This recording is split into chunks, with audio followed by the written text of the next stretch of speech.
Hit alert কি, কেন জারি করা হয়, এ সময় কি করবেন চলুন জেনে আসি। সারা দেশে তীব্র তাপ প্রবাহ চলছে, ফলে বিভিন্ন এলাকায় হিট অ্যালার্ট জারি করা হয়েছে।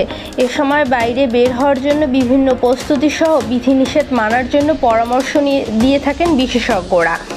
মানবদেহের তাপমাত্রা 104 ডিগ্রি ফারেনহাইট পেরিয়ে গেলেই হতে পারে হিট স্ট্রোক। এখন পর্যন্ত সারা দেশে বিভিন্ন স্থানে মাঝারি থেকে তীব্র তাপপ্রবাহের কারণে হিট স্ট্রোকের মৃত্যুর খবর পাওয়া গেছে।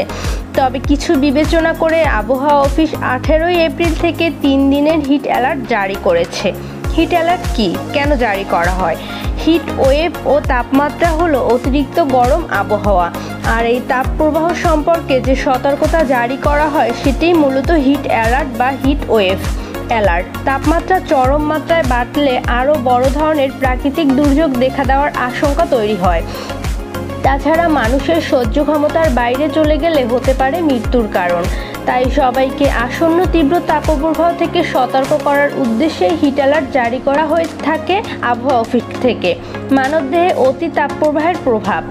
অতি তাপপ্রবাহের ফলে মানুষের হিট স্ট্রোক করে মারা যেতে পারে। দেহের পানির পরিমাণ কমে গিয়ে হতে পারে ডিহাইড্রেশন বা পানি শূন্যতা। এছাড়াও এ সময় অন্যান্য অনেক রোগও বেড়ে যায়। তাই সব মিলিয়ে তাপপ্রবাহের সময় সুস্থ থাকতে হলে প্রয়োজন বিশেষজ্ঞদের পরামর্শ অনুযায়ী জীবনযাপন।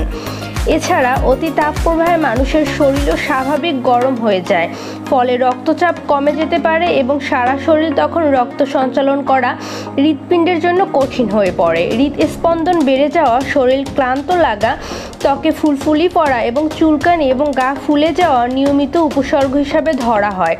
তাপপ্রবাহের ক্ষেত্রে পাশাপাশি প্রচুর ঘাম হওয়ার কারণে শরীরের তরল পদার্থ ও লবণের পরিমাণ কমে যায়।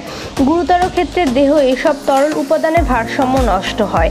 শিশুদের ক্ষেত্রে অতিরিক্ত গরমে ডিমেনশিয়া রোগও দেখা দিতে পারে। কি করা উচিত হিট অ্যালার্টের সময়?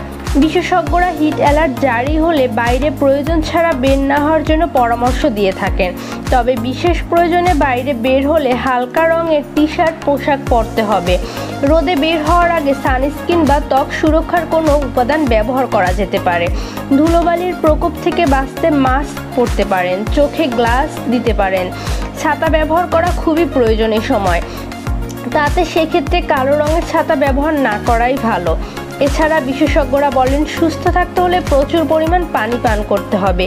লেবুর শরবত, স্যালাইন এবং পানি সমৃদ্ধ ফল এবং সবজি খেতে হবে। পাশাপাশি অতিরিক্ত তেল এবং মশলা জাতীয় খাবার এড়িয়ে যেতে হবে। রাস্তায় চলাচলের পথে ক্লান্তি রোধ বা অসুস্থ বোধ হলে ডাবের পানিও পান করা যেতে পারে। একটি বেসরকারি হাসপাতালের চিকিৎসক মোহাম্মদ চৌধুরী বলেন, ডাবে প্রচুর পটাশিয়াম থাকে।